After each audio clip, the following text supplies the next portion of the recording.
The morning Margaret Elaine Souza carried that clock out to the curb, she almost left it there herself. She had stood in the doorway of her father's house for a long time, watching the sunlight catch the tarnished bronze casing. The way the metal had gone dark and dull in patches, the way old things do when no one has loved them for years. The clock was large, larger than she remembered from childhood, nearly 3 feet tall, with a heavy base and a face so scratched and clouded she could barely read the Roman numerals anymore. One of the iron feet on the bottom had cracked off at some point, so the whole thing leaned to the left at a slight angle, as if it were tired. She remembered, vaguely, that it had always been in her father's study, behind his chair, watching. Her brother Dominic had already carried it out himself that first morning, setting it on the sidewalk beside a stack of cardboard boxes and a recliner with a broken armrest. He had done it with the kind of efficiency that hurt to watch, the casual speed of someone removing inconveniences rather than laying a life to rest. Dominic was good at that. He had always known what had value and what didn't. "Leave it," he had said to her, dusting his hands on his jeans. "It's not worth anything. Look at the thing. Nobody's going to buy that." Her other brother, Reuben, had agreed without looking up from his phone. "It's junk, Maggie. Pop had a lot of junk. That's what happens when you don't throw things away." She had nodded because it was easier than arguing. She had spent most of her life nodding because it was easier than arguing. On single mothers with 3 jobs and a daughter with asthma, and a landlord who raised the rent every January, did not have the energy for arguments about ugly clocks. She had nodded and gone back inside to fold her father's shirts. But when the city truck had come that afternoon, and the workers had begun loading everything into the back, she had walked out to the curb without knowing quite why and told them to put the clock aside. The young man had looked at her like she was making a mistake. She told him she knew that. She loaded it into the back of her hatchback herself, the rear bumper scraping the asphalt under the weight. It had sat in her apartment hallway for 3 weeks, leaning, watching. She did not know then what she would eventually discover sealed inside its base.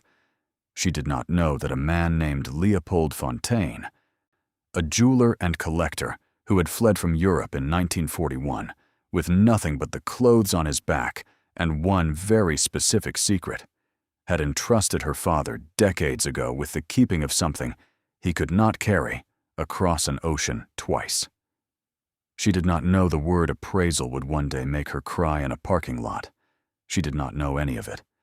She only knew the clock had been her father's, and she was not ready for the last piece of him to go into a garbage truck. Elias Souza had been a quiet man in the way that rivers are quiet.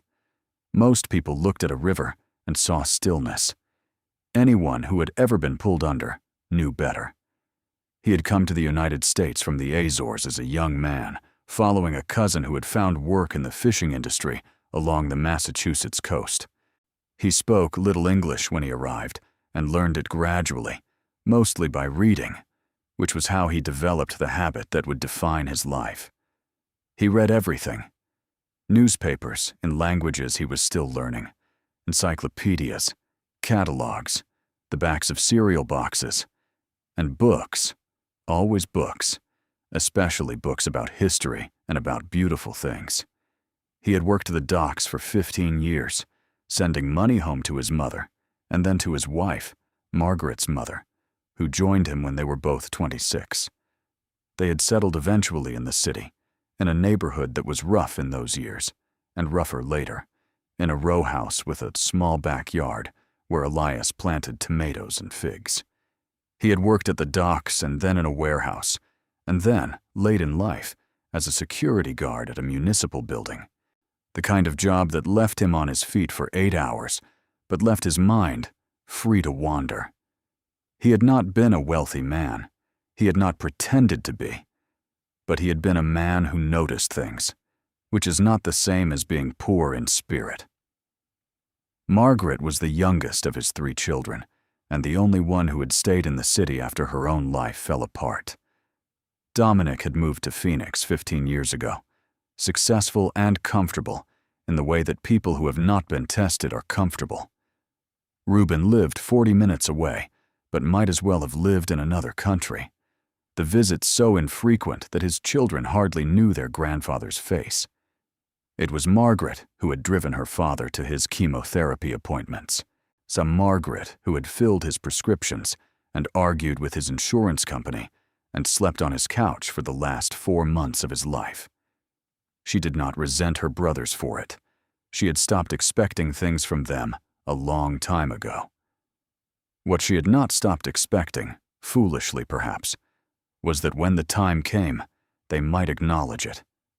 That the settling of the estate might proceed with some care, some slowness, some recognition that the man who had lived in that house for 40 years deserved more than a weekend of sorting and a dumpster by the curb. Instead, she had gotten 2 days. Dominic had flown in on a Friday and booked a return flight for Sunday evening. Reuben had brought his oldest son, 14 and sullen, who sat in the car the entire first day playing video games. Everything that could be sold was sold. Everything that could not be sold was thrown away. The house was listed with an agent Monday morning. Margaret had taken the clock and a box of her father's books and a framed photograph from the bedroom wall. The photograph was of her parents on their wedding day, her mother holding a small bouquet of carnations that Margaret now knew had been from a neighbor's garden because they had not been able to afford flowers from a florist. Her father looked young and frightened and completely in love. She had taken these things and driven home. The neighborhood where Margaret lived was not the neighborhood where she had grown up. It was smaller, noisier, pressed on all sides by buildings that had been put up in a hurry and were aging even faster. Her apartment was on the 3rd floor of a building with a permanently broken elevator and a landlord who answered the phone roughly once a month. She lived there with her daughter Cora, who was 9, and who had her grandfather's habit of noticing things. Cora had been the one to actually examine the clock. Margaret had shoved it against the hallway wall when she got home, half intending to figure out what to do with it later, and then never figuring it out the way. You never figure things out, when later keeps becoming later. Cora had walked past it for several days without comment, and then, one evening, had crouched down in front of it with her flashlight, the small red one she kept under her pillow. "Mom," she had said, "there's something weird on the bottom." Margaret had been making dinner, and she had said, the way mothers say, when they mean not right now. "No, really," Cora said. "Come look." She had come. Cora was shining the flashlight at the cracked foot, the one that had broken off, and in the space where the iron had separated from the base, there was a thin seam. Not the seam of something broken. The seam of something made to open. Margaret crouched beside her daughter. In the small circle of red light, she could see now what she had taken for damage. The base of the clock was not solid. It was hollow, and the hollow had a door, fitted so precisely into the surrounding metalwork that it was invisible, unless you were looking from exactly the right angle with the right light. She sat back on her heels and stared at it. "Weird, right?" Cora said. "Yeah," Margaret said. "Weird." She did not try to open it that night. She was not sure why. She went back to making dinner, and they ate together at the small kitchen table, and Cora talked about something that had happened at school, and Margaret listened and asked questions and thought about the seam the whole time. She tried to open it the following Saturday morning when Cora was at her friend's birthday party. She sat on the hallway floor in her pajamas with a butter knife and a flashlight and worked at the seam for 20 minutes before she found the mechanism. It was not a lock in any conventional sense. It was more like a puzzle. 2 small, recessed points on either side of the base that had to be pressed simultaneously. She discovered this by accident, leaning both palms against the base while she tried to see the seam more clearly and feeling a faint click beneath her hands. The bottom of the clock swung open on a hinge she had not known existed. Inside was a cavity approximately 8 inches deep and 10 inches wide, and the cavity was not empty. She reached in with both hands, slowly, the way you reach into something when you are not entirely sure you want to find what is there. What she pulled out first was a small leather pouch, dry and stiff with age, but intact. The drawstring tied shut with a knot that had tightened over the years into something almost permanent. She set it on the floor beside her and reached in again. There was a folded document wrapped in a thin piece of oilcloth, the corners yellowed, but the paper inside dry and whole. And beneath that, nestled in what had once been velvet, but had compressed over the decades into a flat, dark padding, were 3 objects she could not immediately identify. She sat very still in the hallway, with these things arranged around her on the floor. The morning light came in from the window at the end of the hall, pale and thin, falling across the leather pouch, the oilcloth package, the 3 small objects that turned out to be, when she finally looked at them closely, 3 rings. They were not what you would call beautiful, not at first glance. They were old and heavy-looking, set with stones that seemed almost colorless in the pale hallway light, slightly dusty, lacking the glitter she associated with jewelry worth noticing. She did not know enough to recognize what she was looking at, and she was 37 years old and had grown up without money, and the only fine jewelry she had ever owned was a small gold chain her mother had left her, and she had sold that 8 years ago when the transmission went out on the car. She untied the leather pouch. Inside, wrapped individually in small squares of cloth, were more stones, loose ones, some clear, some with a faint yellowish color, some that caught even the thin morning light and threw it back in small sparks that surprised her. She counted 11 of them before she stopped counting and sat with her hands in her lap. She did not know what they were. She was afraid to find out, because she had learned that hope was dangerous. She wrapped everything back the way she had found it, and put it back inside the clock's base, and went and made coffee, and tried to think clearly. So she thought about calling Dominic. Then she thought about the way he had said, "It's not worth anything," and set the clock out on the curb without a second look. And she poured her coffee and drank it, and did not call Dominic. Instead, she called the reference desk at the public library, which she had always done when she needed information she could trust. The librarian directed her to 2 books on antique clocks and 1 on gemology, and told her the names of 2 appraisers in the city who handled antique jewelry. Margaret wrote the names down on the back of a grocery receipt and put it in her coat pocket. The first appraiser was a man named Gerald Park, who operated out of a small shop wedged between a nail salon and a phone repair place in a neighborhood that had been trying to gentrify for 15 years without success. He had a magnifying glass on a band around his head, and the manner of someone who had seen too many people come in, hoping their grandmother's brooch was worth a fortune. He was not unkind, but he was efficient. Margaret had brought only 1 of the stones. She had decided this beforehand, without being entirely sure why. Something cautious in her, some old instinct developed from years of being in situations where she showed too much and left with less. She put the stone on the velvet pad on his counter and watched him look at it. The change in his expression was small, but he was professional enough that it was very small. But she had been watching people's faces her whole life, and she caught it. The slight shift behind the eyes, the careful way he set the stone down and reached for a different tool. "Where did you say you got this?" he asked. "My father's things," she said. "He passed recently." "And you don't know the history of it?" "No." He examined it for another minute without speaking. Then he set it down and looked at her, with the expression of a man trying to decide how much to say. "You should have this properly evaluated," he said. "This is beyond my expertise to value accurately. But I can tell you that this stone is not synthetic, and it's not low quality. You should have it looked at by someone who specializes in this." "What kind of stone is it?" she asked. He looked at her for a moment. "Diamond," he said.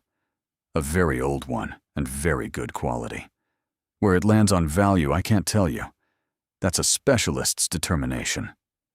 She drove home with the stone wrapped in a grocery receipt in her coat pocket and sat in the car outside her building for a long time. She did not tell anyone. This was the hardest part, in some ways.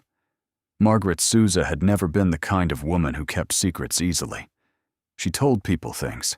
She had always been the one in her family who said what needed saying, even when it wasn't welcome, which was perhaps why she had been left handling the hard things while her brothers received credit for showing up. But she remembered Gerald Park's careful expression. She remembered her brother saying, "It's junk, Maggie. Pop had a lot of junk." And she remembered something she had read once in a book she'd found at a church sale, something about the way wealth moves from those who don't see it to those who do. She did not think she was sitting on a fortune. She was not built for that kind of optimism. But she thought she might be sitting on something that deserved more care than a dumpster, and she was not going to find out what it was by announcing it to people who had already decided. She called the second appraiser's number. His name was Dr. Ambrose Whitfield, and he operated out of an office on the 6th floor of a building downtown, which was a different kind of place than Gerald Park's shop. The hallway outside his office smelled like leather and old paper. His assistant asked her to describe generally what she was bringing in when she called. So Margaret said she had some stones and some rings that had come from a deceased family member's belongings, and she was not sure of their nature or origin. The assistant gave her an appointment for the following Wednesday. Cora had noticed that something was different. Children always do. She watched her mother quietly the way she had learned to watch her, the way children learn to read the weather of the person who keeps them safe. "You're thinking about the clock," Cora said one evening. They were sitting on the couch. Margaret looked at her. "What makes you say that?" "Because you look at it when you walk past it now," Cora said. "Before you used to look away from it. Now you look at it." Margaret was quiet for a moment. Then she said, "Your grandfather had it for a long time. I'm trying to figure out why." "Maybe he just liked it," Cora said. "Maybe."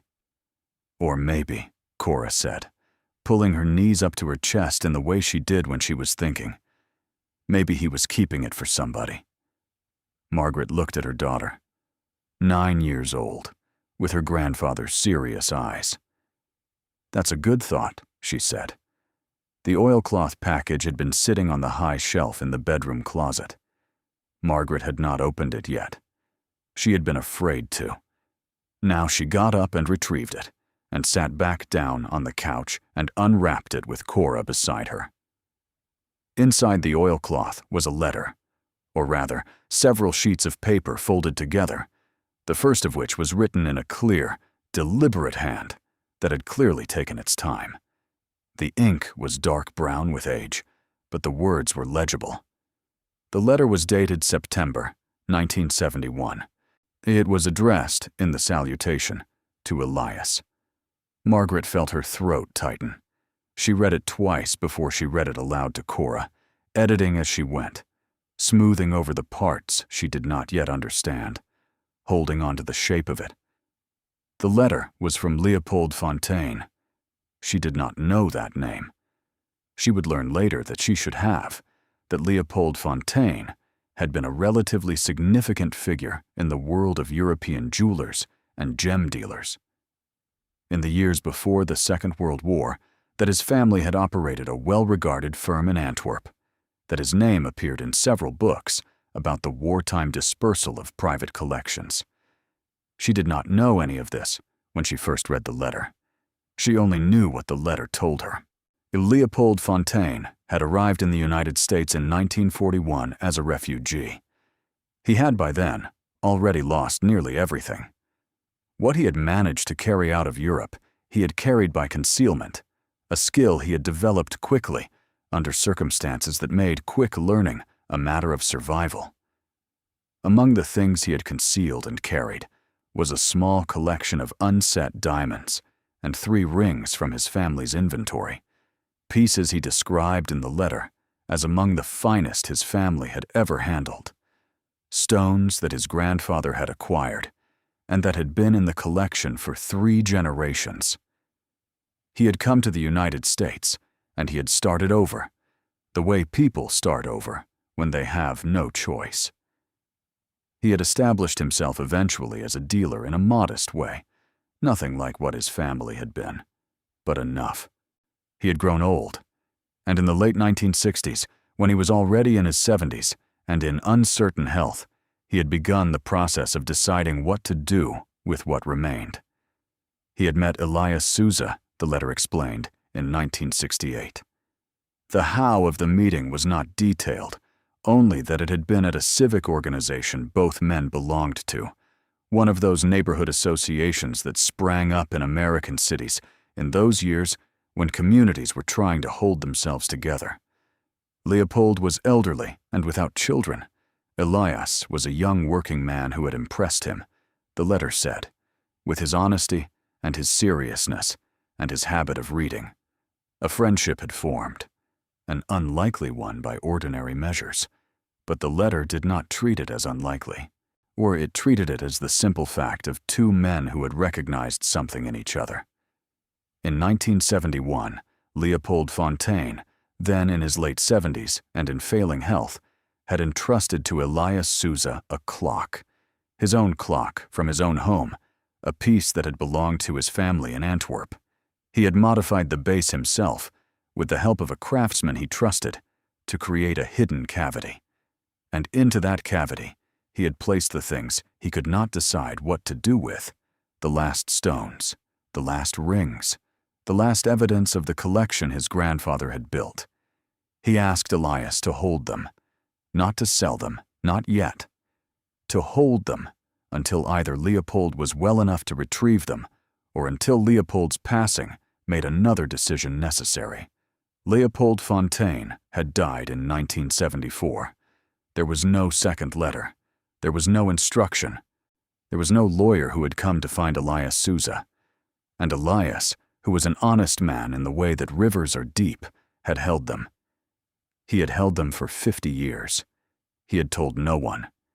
He had moved the clock from apartment to apartment, to the house where he spent the last 20 years of his life, always keeping it secret, waiting perhaps for something he never specified, some clarity that never arrived, or perhaps understanding at some point that the things inside belonged to a world that no longer existed and a family that had been extinguished, and not knowing what an honest man did with that. He had left no instructions of his own. He had left only the clock, and the clock had gone to the curb. And Margaret had brought it back. And she sat for a long time after reading the letter. Cora was quiet beside her, old enough to understand that some silences needed to be left alone. Margaret thought about her father.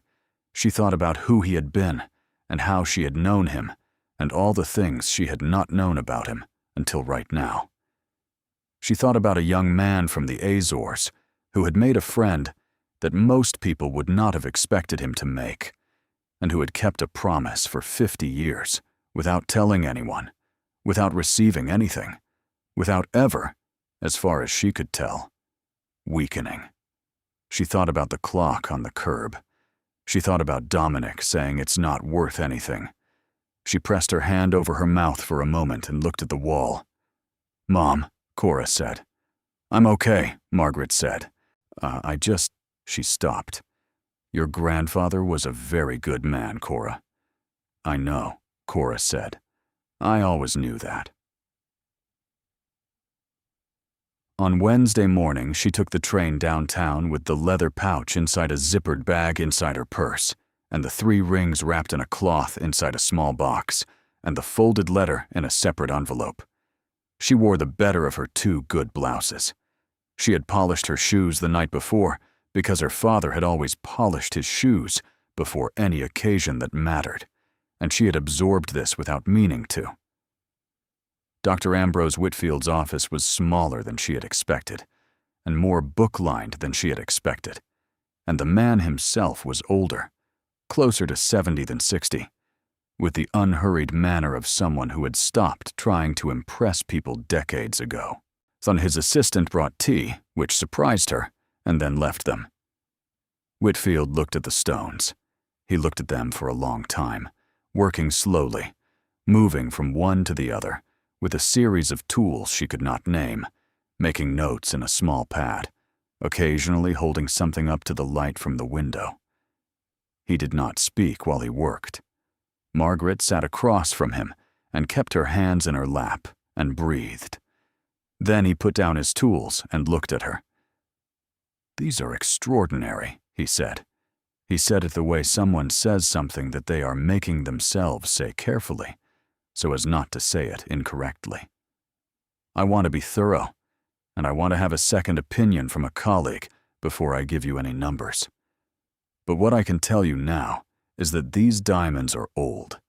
They are of exceptional quality, and the 3 rings are quite remarkable pieces. One of them in particular." He paused and looked at the ring in question, a broad band with a central stone and 2 smaller stones flanking it. "One of them is a piece that I would want to research, the provenance of carefully. If its history is what I think it may be, the provenance itself adds significantly to the value." "How significantly?" Margaret asked. He looked at her. "I don't want to give you numbers until I've done more work. What I will say is that you should not make any decisions about these items without proper legal counsel and a full appraisal from multiple experts. These are not items to handle quickly." She put the letter on the desk between them.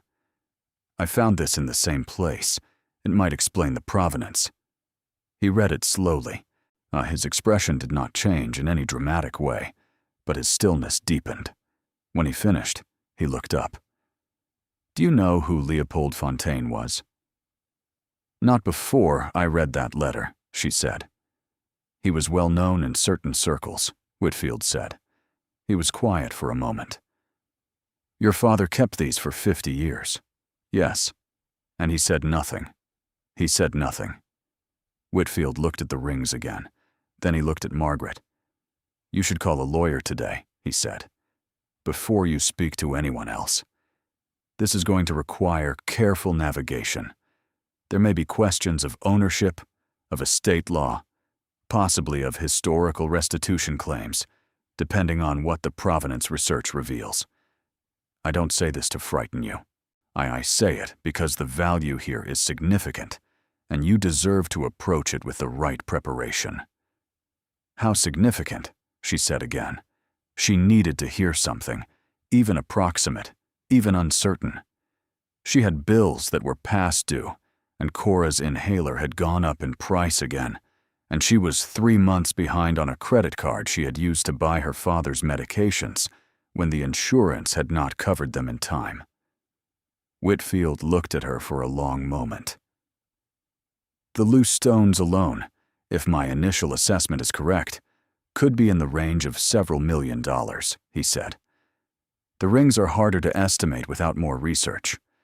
The piece I mentioned, the one with the documented provenance, I suspect, could be worth considerably more than that on its own, if the history is what I think."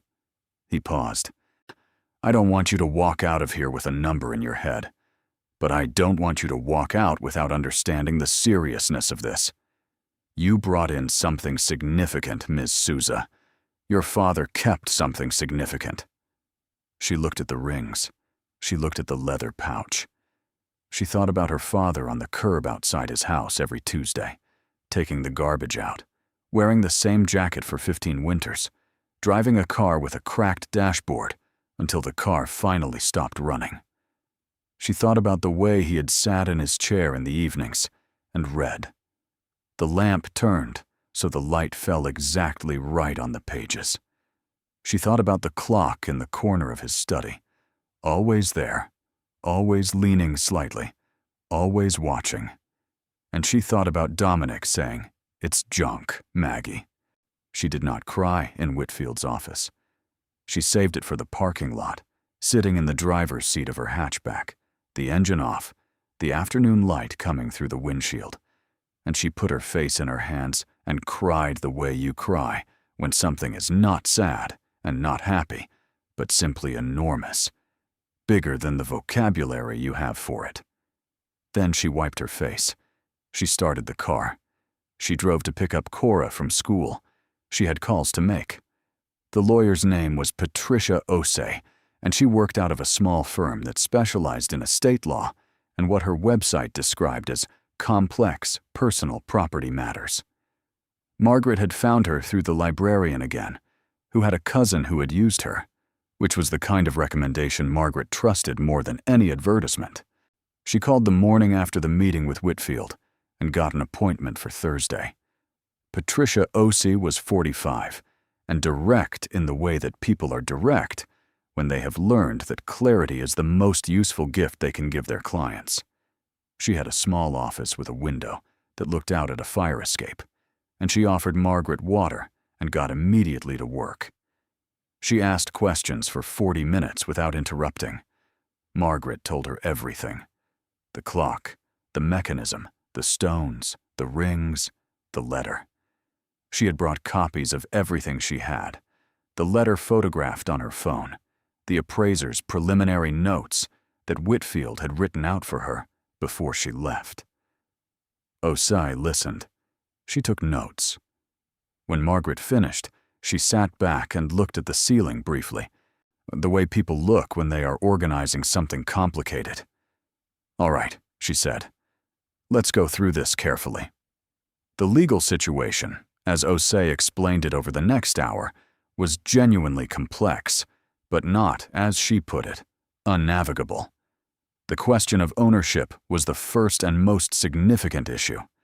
Leopold Fontaine had given the items to Elias Souza to hold, which was legally what was called a bailment, not a transfer of ownership. The question was, what happened to a bailment when the person for whom you were holding the property died, left no instructions, and no heirs came forward to claim the property? In most jurisdictions, Osei said, after a sufficient period of time passes without a claim, property held in bailment can be treated as abandoned. 50 years is considerably beyond any standard dormancy period, and your father never converted this to his own use, never sold it, never claimed it. He simply held it, which actually works in your favor in a specific way.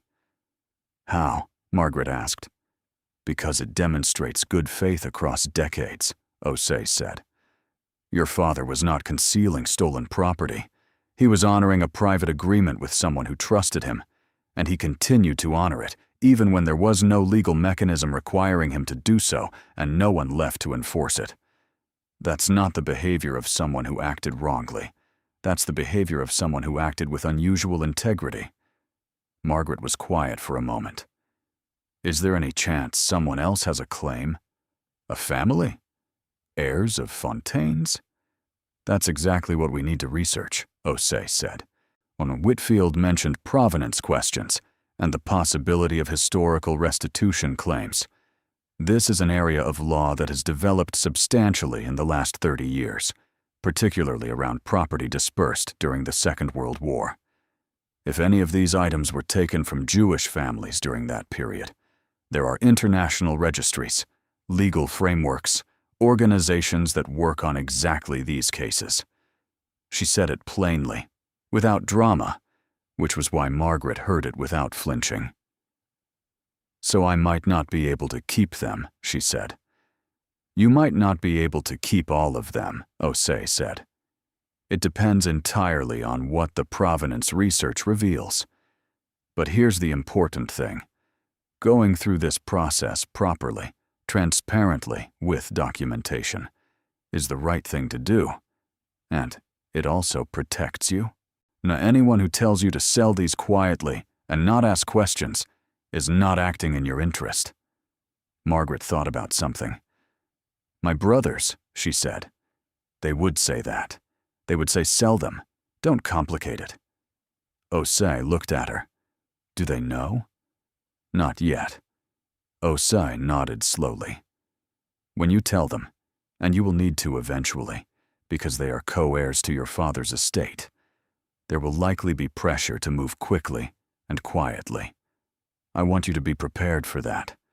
The items were found in your father's property, which means they are technically part of his estate, which means all three of you have a legal interest in them. Margaret felt something drop in her stomach. However, Osei continued, the circumstances are unusual enough that there is an argument for a specific disposition that recognizes your role in preserving these items. That's a conversation we can have in more detail once we know what we're dealing with. For now, I need you to do 3 things. 1. Do not speak to anyone about the stones or rings outside of legal counsel and the appraiser. 2. Document everything: the clock, the hidden compartment, the mechanism, the items exactly as you found them. 3. Let me begin the process of researching Fontaine's lineage and checking the relevant provenance registries. Margaret nodded. And the appraisal? Continue with Whitfield. Let him bring in his colleague and complete a thorough assessment. We need accurate numbers before anything else. She photographed the clock from every angle that afternoon, kneeling on the hallway floor with her phone, documenting the seam, the mechanism, the open base, the velvet interior. She photographed the items one by one on a white pillowcase in the daylight from the kitchen window. She wrote out by hand a timeline of what she had found and when, and signed and dated it, and made 3 copies, one for Osei, one for herself in the closet, and one tucked inside the book she had grabbed from her father's shelf, a worn hardcover encyclopedia of gemstones she had assumed was just another of his eccentricities, but which, she understood now, had not been eccentric at all. She had not told her brothers, and she went 2 weeks without telling them, and the silence developed a weight she carried around with her like a second coat. She was not deceiving them, she told herself. She was being careful. She was doing the thing that needed to be done before the thing that would be difficult was done. Cora, who understood more than Margaret let herself fully acknowledge, had developed a solemn protectiveness about the clock. She dusted it. She had found a small piece of felt at school and cut it to the shape of the broken foot and placed it beneath the clock so it sat level. She had asked once whether they were going to keep it, and Margaret had said she didn't know yet, and Cora had accepted this with the gravity of someone who understands that some questions don't have fast answers.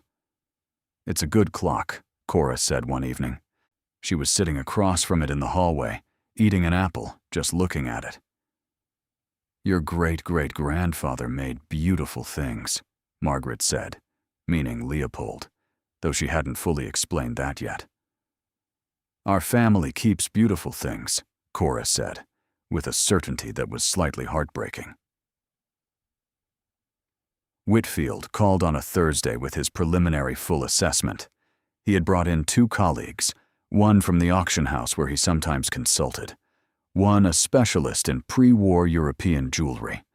Margaret had given him the letter by then, and he had shared it with his colleagues with her permission.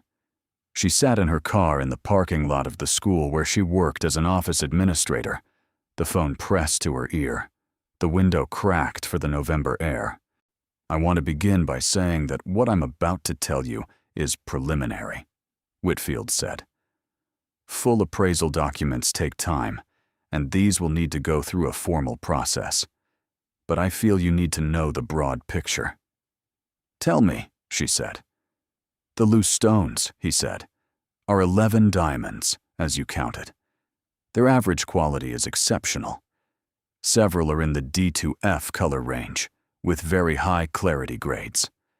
The largest, at approximately 4 carats, is a particularly fine stone. If we're estimating auction value for the group, we are looking at somewhere between $8 and $12 million, depending on market conditions and how they are presented. She said nothing. Outside the car, a school bus was pulling into the lot. The rings, Whitfield continued, 2 of them are fine pieces, Edwardian era, so consistent with Belgian workshop work from the early 20th century. Those I would estimate in the range of 200 to 400,000 each, again dependent on condition assessment and market. The third ring, he paused. The third ring is the piece I wanted to research further. My colleague has been working on this for the past week. And?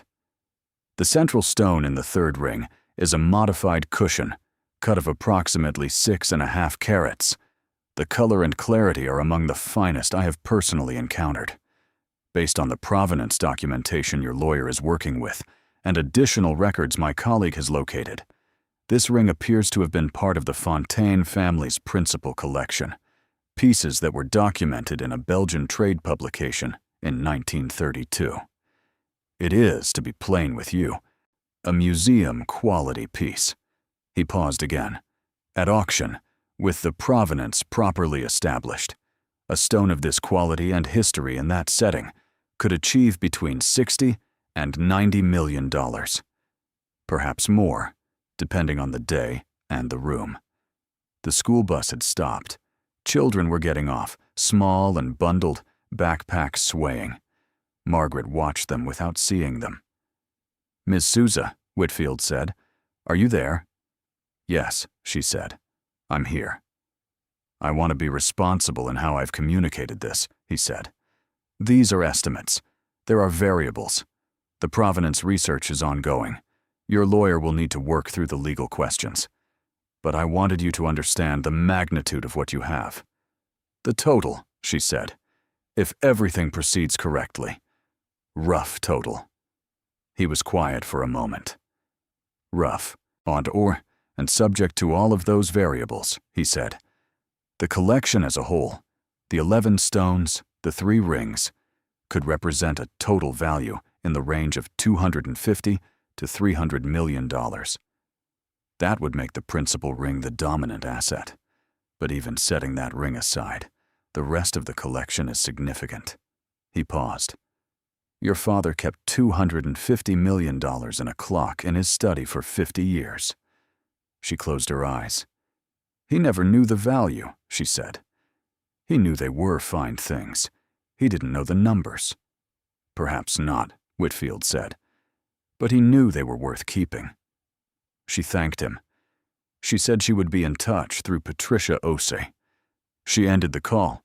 She sat in the parking lot for 23 minutes, watching the last children file off the bus, the driver folding the door shut, the bus pulling away. She watched a sparrow land on the hood of the car beside hers and tilt its head, and then fly away. Then she called Patricia Ose and said, "I need to know about the provenance research." The provenance research took 6 more weeks. Ose worked with a historian who specialized in wartime dispersal of private collections, a quiet woman named Dr. Chen, who operated out of a university in the next state and who communicated exclusively by email, each message precise and detailed and written as though it would eventually be submitted as evidence, which it would. What Dr. Chen established was this: Leopold Fontaine's family had been diamond merchants in Antwerp for 3 generations. The firm had been established in 1887 and had operated continuously until 1940, when the German occupation of Belgium made continued operation first impossible and then actively dangerous. The Fontaine family had been Jewish. Of the 12 family members who had been in Belgium at the time of the occupation, 4 had survived, including Leopold, who had escaped through France in 1940, and 3 cousins who had been studying abroad. The remaining 8 members of the family, including Leopold's parents, his sister, and her children, had not survived. The collection that Leopold had managed to carry out had been, the documentation suggested, the last portable remnant of the firm's principal inventory. He had carried it in pieces, through intermediaries, over several months in 1940 and 1941.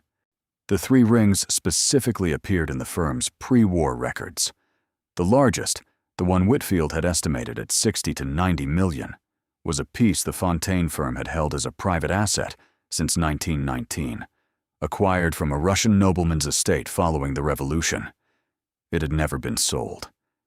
It had been considered, The record suggested the crown of the collection. Leopold Fontaine had died in 1974 without children, without a will properly filed, without heirs of his blood who had survived. His 3 cousins had died over the following decades, 1 in Israel, 2 in the United States, all also without children. There were no living Fontaine heirs. There was, Dr. Chen noted in her careful way, a historical restitution claim that could theoretically be made by advocacy organizations working on behalf of victims of Nazi-era looting, since the circumstances of the family's loss qualified under the relevant frameworks. However, she also noted that the items hadn't been looted. Leopold himself had carried them out and had, by documented private agreement, placed them in safekeeping with a man he trusted. The chain of custody was intact and accounted for. This was, she wrote, an unusual situation, one in which the original owner had made his own arrangements, and in which those arrangements had been honored in full. Osei and Dr. Chen communicated with the relevant registries. No claims existed or were filed. After further consultation with specialists in international estate and art law, Osei delivered her opinion. "The items belong to your father's estate," she said, "and therefore to his heirs, to you and your brothers equally." Margaret had been expecting this. She had been preparing herself for it for weeks, but hearing it said still required a moment. "Equally," she said. "As co-heirs, yes. Unless there is a legal basis to argue for a specific distribution based on the circumstances. I've been thinking about this." Osei put her pen down. "The items were found by you. They were preserved by you. They would have gone to a garbage truck if not for your decision. The case for a specific disposition that reflects, this is not without merit. But I want to be honest with you. Litigation between co-heirs is expensive, slow, and ugly. And your brothers, when they find out, are going to respond in ways you cannot fully predict." "I know how they'll respond," Margaret said. "Then let's talk about how you want to approach this." She told Dominic on a Sunday evening. She called him on the phone because she did not have the energy to watch his face, and also because she thought the distance would be useful. She told him what she had found and how she had found it. She told him about the appraiser and the lawyer and the provenance research. She told him the numbers in the same plain way that Whitfield had told her, carefully, without drama, as facts. There was a silence on the line that lasted long enough that she thought the call had dropped. "Say that again," Dominic said. She said it again. Another silence. "Fontaine, you've been sitting on this for 2 months without telling me," he said. "I was doing it correctly," she said, "which takes time." Maggie. His voice had a quality she recognized, the quality it had when he was trying to decide what posture to take. "You should have called me immediately. This affects all of us. This is Pop's estate." "I called a lawyer immediately," she said. "I called an appraiser. I documented everything. I did everything correctly. You excluded your brothers from something that belongs to all of us." "I included my brothers at the point when I had accurate information to share," she said. "Which is now." He was quiet. She could hear him breathing. She knew what was working behind the silence, the calculation, the reframing, the search for the position from which he could be most advantaged by what he was only now learning existed. "The clock," he said finally. "Yes." "I put it out on the curb." "Yes." Another silence, this one different, smaller, more internal. "I need to call Reuben," he said. "I'll call him myself," Margaret said. "I'm telling you first because you're the oldest." She called Reuben next. His response was faster, less controlled. He wanted to know why she hadn't called them. He wanted to know who the lawyer was. He wanted to know whether she had retained the lawyer personally or on behalf of the estate. And when she said personally, He said something she did not bother to respond to, and then caught himself and apologized. She said, "I know this is a lot to absorb. Take some time. Osei will reach out this week to discuss the legal process as it applies to the estate." She put the phone down and sat at the kitchen table. Cora came in from the other room and looked at her. "Did you tell them?" she asked. "Yes." "Was it bad?" Margaret considered this. "It was what I expected," she said. Cora came and sat beside her at the table. She put her small hand over her mother's hand, the way Margaret sometimes did with her, and they sat like that for a while in the kitchen, with the evening light coming through the window above the sink. Dominic flew in the following Friday. He had, in the intervening days, consulted his own attorney, hired a jewelry appraiser of his choosing, and sent Margaret 4 emails that ranged from conciliatory to pointed and back again. So he arrived at Patricia Osei's office in a good suit, with an expression that sat somewhere between aggrieved and calculating. He was not hostile. Margaret would grant him that. He was not the cartoon of a grasping brother. He was a man who had been surprised by the existence of something significant and who was now trying to determine the best angle of approach. She had known him for 37 years. She understood his operating style. Reuben came by car, with his wife, who sat in the waiting room and read articles on her phone. He was quieter than Dominic in the meeting. He had always been the kind of man who processed things slowly and then reacted, which meant the reaction was coming, but not yet visible. Osei ran the meeting with the efficiency Margaret had come to rely on. She laid out the legal situation plainly. The items were part of the estate. The estate had 3 heirs.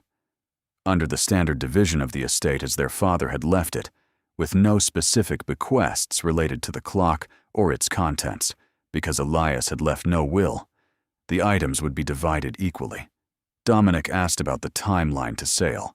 Osei said that before any sale could proceed, the Provenience documentation needed to be finalized, which Dr. Chen was still completing, and the items needed formal cataloging appraisal, which Whitfield and his colleagues were undertaking. This would take several months. Dominic said several months seemed excessive and asked if there was a way to accelerate. Osei said that there was not, if they wanted to do it correctly, and that doing it correctly was the difference between a private sale that attracted scrutiny and a properly documented auction that attracted serious institutional buyers. She said this pleasantly, but with a firmness that closed the avenue. Dominic looked at Margaret. It was the first time he had looked at her directly since she had arrived. She met his eyes and kept her face still. "You saved it," he said. It was not quite a statement and not quite a question. "I brought it home," she said. "Yes." "I threw it out." "You didn't know," she said. She said it without edge because she had decided, in the weeks of silence, that she was not going to spend this on bitterness. There was too much at stake in the larger sense, not the money, but the meaning of it, the honor of what her father had done, the story she wanted to be able to tell Cora about what happened when you paid attention to the things other people dismissed.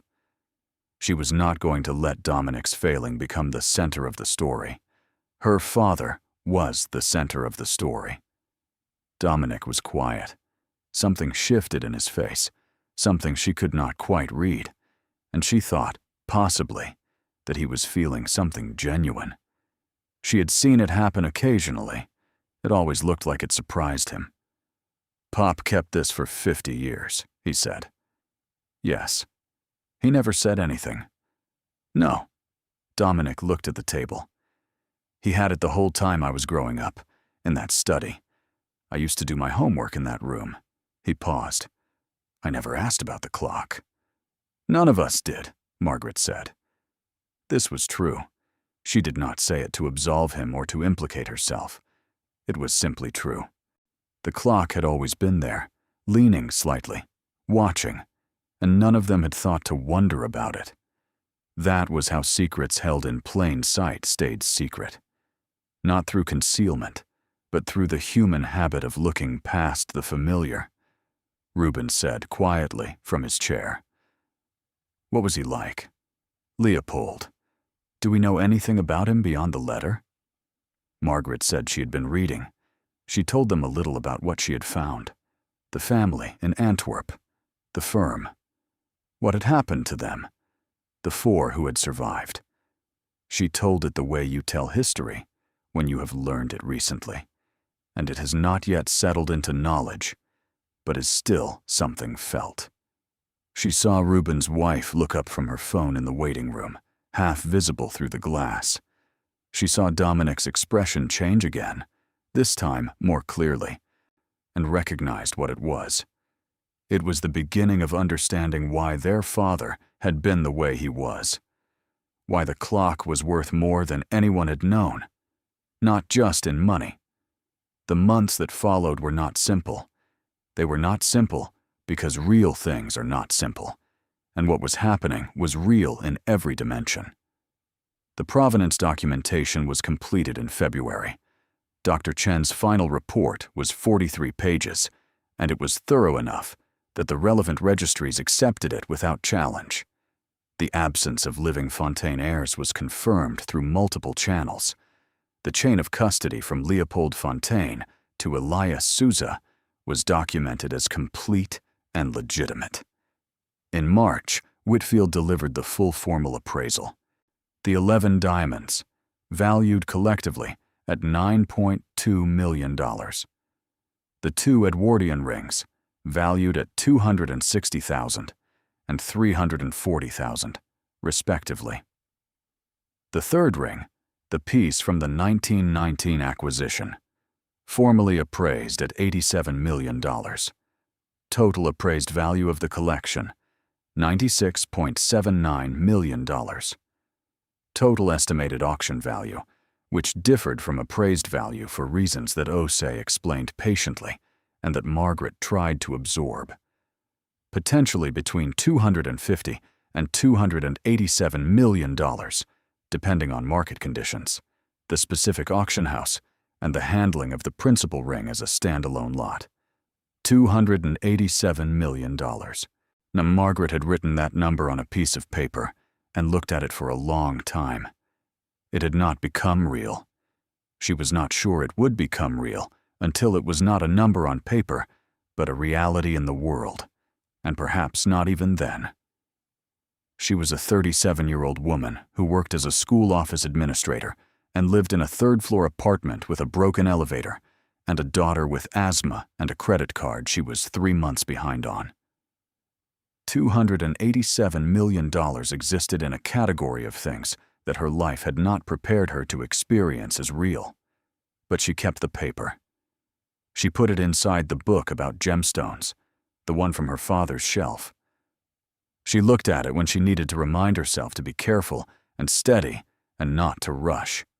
The negotiation between the 3 siblings about the disposition of the estate took 2 months and was conducted almost entirely through their respective lawyers, which was the right way to do it, even though it felt cold. Margaret's position, advanced by Osei with quiet firmness, was this.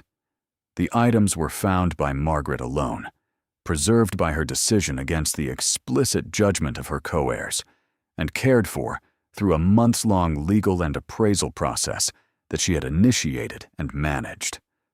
Without her, the items would have been destroyed.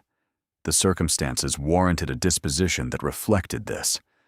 Dominic's position, initially, was that the estate law was clear and the division should be equal.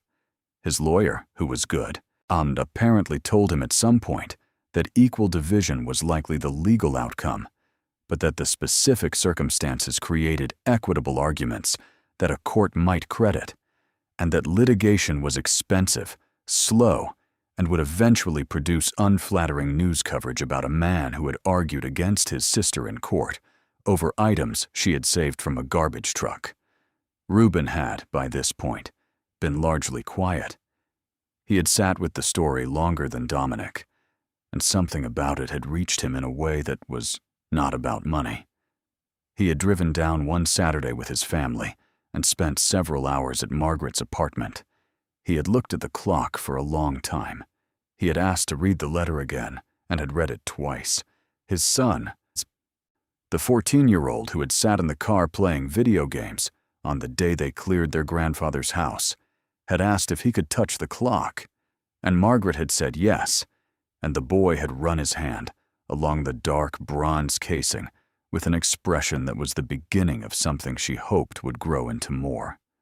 Reuben was the one who called Dominic and said what needed to be said. She did not know exactly what he said. She only knew that it happened and that things moved after that. The agreement they reached, through their lawyers, over the course of 7 sessions and 2 weeks, was this. The estate would be divided in its standard assets equally among the 3 heirs: the house, its contents, their father's modest savings. The clock and its contents would be considered a separate matter, handled through a specific disposition that recognized the unusual circumstances. Margaret would receive 60%. Dominic and Reuben would each receive 20%. It was not equal. Dominic had accepted this. She thought, watching him sign the papers through the glass of Ose's conference room door, that he was signing with genuine acceptance rather than defeat, which was something she had not been sure she would see from him. She signed her own copies. Her hand was steady. The auction was scheduled for May. Whitfield had recommended, and Ose had agreed, that the collection be handled by one of the major international houses, one with the infrastructure to reach the institutional buyers and private collectors who operated at this level. The process of consigning the collection and preparing it for sale took 3 months. There were catalog essays written, photographs taken by people who made photographs of objects look like portraits of their best selves, Provenience documentation prepared for the bidder packets. Margaret attended 2 of the preliminary meetings with the auction house and felt, in both of them, like someone who had wandered into a room where people were speaking a language she almost understood. She listened and took notes and asked questions when something was unclear, and Ose was always beside her with quiet clarifications, and gradually the vocabulary of this world became less foreign. She learned words. She learned the weight they carried. She learned, slowly, what it meant to have spent decades being the person in the room who was not listened to, and then to be in a room where everyone was listening very carefully. The night before the auction, she sat in her apartment with the clock. Everything else in the collection had been transported to the auction house for the preview events. The clock was not being sold. She had decided this without quite articulating it, and neither of her brothers had raised it. The clock would stay with her. It was her father's, and it had been Leopold's, and she was going to keep it. She sat on the hallway floor in front of it, the way Cora sometimes sat, and she talked to it. She knew she was not really talking to it. She knew that. But she had grown up in a family that believed, in a practical rather than mystical way, that the dead are not entirely gone, and only finished speaking, and still capable of listening. "You did a good thing, Dad," she said to the clock. "It was a strange thing, and a secret thing, and I wish you had told me. But you did a good thing." The clock did not answer. It leaned very slightly to the left, the way it always had, and its scratched face was turned toward her, and the evening light from the window at the end of the hall fell across it and made the tarnished bronze look, for a moment, like something lit from within. She stayed there for a long time. Then she went to bed, because tomorrow was going to be a long day, and Cora had school, and the rent was still due on the 1st of the month, even when the world was changing around you, which was something she had learned so deeply it had become a kind of bones. She slept, and in the morning the world was still there, and the clock was still in the hallway, and everything was about to become something she did not yet have words for. The auction house was a building that understood itself. That was the only way Margaret could think to describe it, when she stood outside it on a May morning with Cora beside her, in a dress they had bought together at a consignment shop 2 weeks earlier, a deep green dress that Cora had chosen herself, and that made her look, Margaret thought, exactly like who she was going to become. The building was tall and glass-fronted, and the lobby had the particular quiet of places that deal in significant things, where volume is considered a kind of vulgarity. She had been inside 3 times before this morning. Each time it had felt slightly less foreign. Today it felt like somewhere she was supposed to be. Elias met them in the lobby with her assistant, and a man from the auction house named Charles, who wore a very good watch and had the manner of someone who had escorted many people through many consequential days. He shook Margaret's hand, and then bent down and shook Cora's hand too, which Margaret noted and appreciated. "We have the preview room available for you before the session begins," Charles said. "If you'd like to see how the pieces are displayed." She would like that. She followed him through a pair of doors into a room that was lit the way museums are lit, specifically and carefully, each piece given its own consideration. She had seen the collection photographed many times over the past months. She had seen it in Whitfield's hands, in Osei's files, on the auction catalog pages that had arrived at her apartment 2 weeks ago in a package so heavy it had required both hands. She had not seen it like this. The pieces were arranged on velvet stands in a case along one wall. The 11 diamonds in a grouping that showed their range of size and their collective brilliance. The 2 Edwardian rings in their individual stands.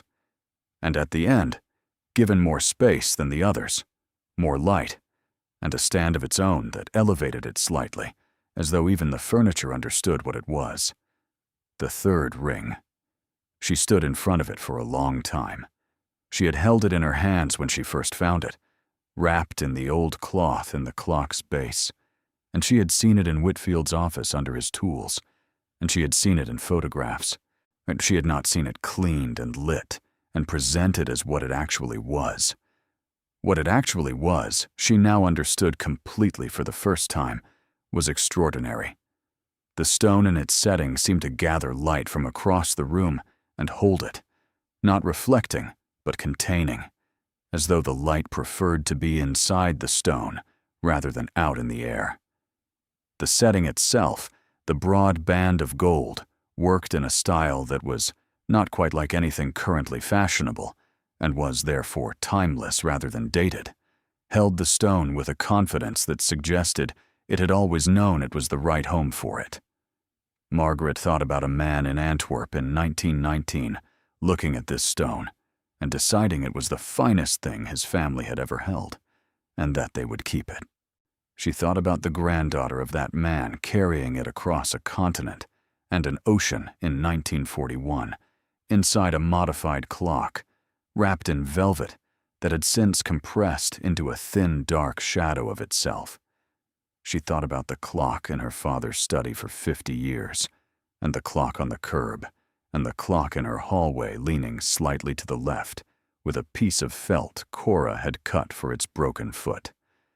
She thought about all the things that had to go exactly right, or exactly wrong, depending on how you looked at it, for this stone to be standing in this light in front of her on this morning. She pressed her lips together and breathed through her nose. "It's something," Charles said quietly beside her. "Yes," she said. "It is." Cora, who had been looking at the 11 loose diamonds with an expression of careful scientific interest, came and stood beside her mother and looked at the ring. "That's the one," Cora said. "That's the one," Margaret agreed. "What happens to it after today?" "Someone buys it," Margaret said. "Someone who has wanted something like this their whole life, probably, and has the means to have it. And it goes to them, and they take care of it." "Like Grandpa took care of it," Cora said. "Like Grandpa took care of it," Margaret said. "Different kind of care, but yes." Cora thought about this. "That's okay," she said finally. with the seriousness of someone delivering a considered verdict. It had a good life here. Margaret put her arm around her daughter and held her for a moment, and the stone in the ring caught the light the way it had been catching light for over 100 years, indifferent to all the human drama surrounding it, to perfect and patient and entirely itself. Dominic and Reuben arrived together, which she had not expected. They came in through the same doors she had come through, wearing suits she recognized as their best, the ones brought out for occasions that required the acknowledgement of occasion. Dominic's wife was with him, a woman named Sandra, who had always treated Margaret with a careful politeness that was not quite warmth, but was not unkind. Reuben's wife came too, and their son, the 14-year-old, who was wearing a tie for what Margaret suspected was one of the first times in his life, and who looked simultaneously proud and uncomfortable, which she remembered from being 14 herself. They stood together in the preview room, the 5 adults and the 2 children, and looking at the collection behind the glass. It was, Margaret thought, the closest thing to a family gathering they had had in years that did not involve a hospital or a funeral. The thought made her feel several things at once, which was becoming her normal state. Dominic stood in front of the 3rd ring for a long time. She watched him without appearing to watch him. He was a man who was not practiced at being humbled, and who was therefore visibly working at it, which was more than she had expected from him. "Pop sat in that study every night," he said, not to anyone in particular. "Every night. I used to watch him from the doorway when I was a kid. He'd sit there reading with the lamp on, and the clock was always there, right behind his chair. No one said anything." "He never said a word," Dominic said. "He gave his word," Margaret said. That was the point. Dominic looked at her. She held his gaze. After a moment, he nodded. Once, slowly. The nod of a man accepting something he had been resistant to and had finally found he could not remain resistant to any longer. Reuben's son, whose name was Marcus, pressed his face close to the glass over the diamonds. "How much is that one?" he asked, pointing. "Marcus," his mother said. "No, it's fine," Margaret said. "That one is about 800,000 on its own. The group together is about 9 million. Marcus pulled his face back from the glass and blinked. 9 million, he said, the way only a 14-year-old can say a number, with the register of absolute, uncomplicated disbelief. 9 million, Margaret confirmed. "And that one?" He pointed at the 3rd ring. "Ah, that one," Margaret said. "We will know more precisely in a few hours." Marcus looked at it. He was quiet for a moment. "Great-grandpa kept that in a clock," he said. "In a clock he kept in his study," Margaret said. Marcus processed this. "That's so cool," he said, with a reverence that his parents might not have recognized as such, but that Margaret heard clearly for what it was. "He was a cool man," she said. "He just didn't make a big thing of it." The auction began at 11 in the morning. Margaret sat in the 3rd row with Osei beside her and Cora on her other side.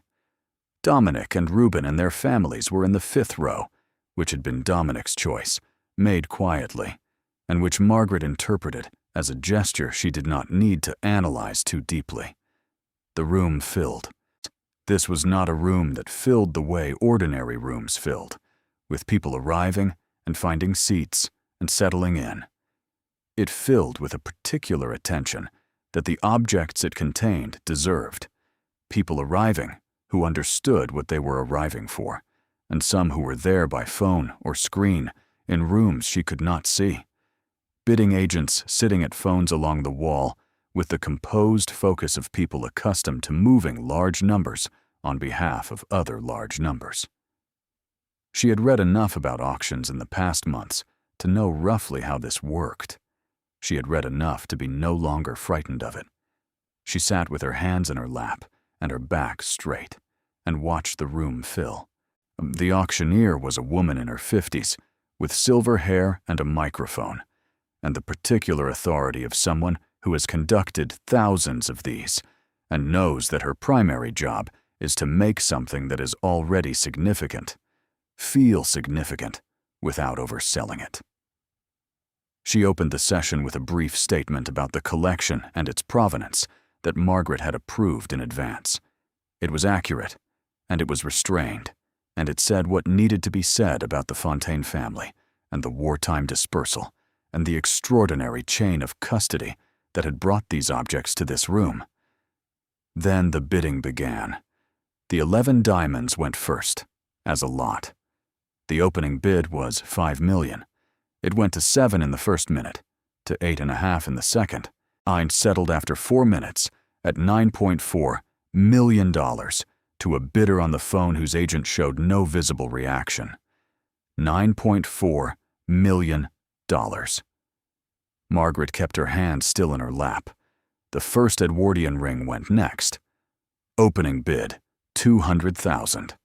It closed at $310,000. The second ring opened at $250 and closed at $420. Both to phone bidders, both in under 3 minutes each. Then there was a pause. The auctioneer's assistant brought the third ring to its own stand in the center of the presentation space. The room shifted. It was a subtle shift, the kind that Margaret felt rather than heard, a change in the quality of attention in the room, the way attention changes when everyone in a space understands that something is about to happen, that they will remember. The auctioneer described the piece. She kept it brief. The description did not need elaboration. She opened at $40 million. There was a beat, the kind of beat that feels like the held breath of a room, and then 3 hands went up simultaneously, 2 in the room and 1 at the phones. Margaret did not follow the individual bids. She was not sure later whether she had stopped being able to follow them or had simply stopped trying, had simply sat in the experience of it, the numbers rising in increments, the calm, professional voices of the bidding agents, the auctioneer's steady, measured management of the room. She was aware of Osei beside her, very still, watching with the focus of someone tracking something important. She was aware of Cora on her other side, who had gone entirely quiet. In the way she went quiet when she was paying maximum attention to something, she was aware, in a way she had not anticipated, of the people in the room around her. The collectors and their representatives, and the journalists, and the institutional buyers. All of these people who operated in a world that had been entirely separate from her own world for her entire life.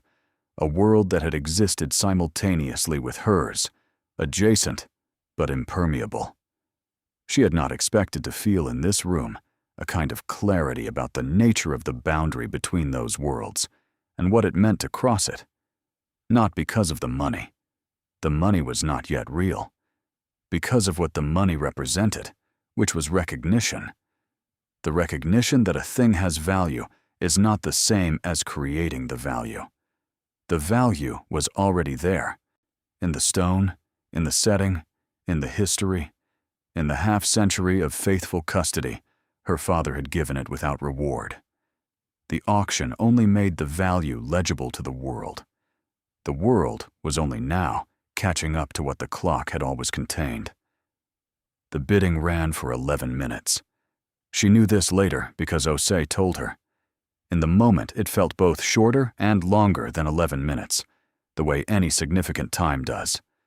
The hammer came down at $81 million. The room released its breath. Margaret sat very still. Osei put her hand briefly on Margaret's arm and said nothing, which was the right thing. Cora turned to look at her mother. Her expression was not the expression of a child who had just heard a large number. It was something older and more considered, the expression of someone who had understood, in the space of that hammer fall, that something was over and something else was beginning. "Mom," she said. "I know," Margaret said. "Are you okay?" Margaret considered this question seriously, the way it deserved to be considered. She thought about whether okay was the right word for what she was. She thought about the broken elevator, and the inhaler, and the credit card, and the job she had not left because she needed the insurance. She thought about the grocery receipt in her coat pocket, the one she had written the lawyer's name on. She thought about the hallway floor and the butter knife, and the mechanism she had found by accident, pressing both palms against the base to see the seam more clearly. She thought about her father in his chair in the evenings, with the lamp turned exactly right. "Yes," she said, I think I actually am." The final total came to $91,130,000 before the buyer's premiums and the house's commission and the various fees that attend the movement of large sums of money between institutional hands. After all deductions, the net proceeds to the estate were approximately $73 million. $73 million, divided according to the agreement, meant $43,800,000 to Margaret and $14,600,000 each to Dominic and Reuben. These were the numbers that Patricia Osei went through with all three of them in her conference room 2 weeks after the auction, in the calm professional manner of someone for whom numbers of this magnitude were not routine, but were not incomprehensible either. She went through tax implications, structuring considerations, the timelines involved. She had referrals for financial advisors with specific experience in sudden wealth situations. She had literature on the psychology of significant financial change, which she provided without commentary.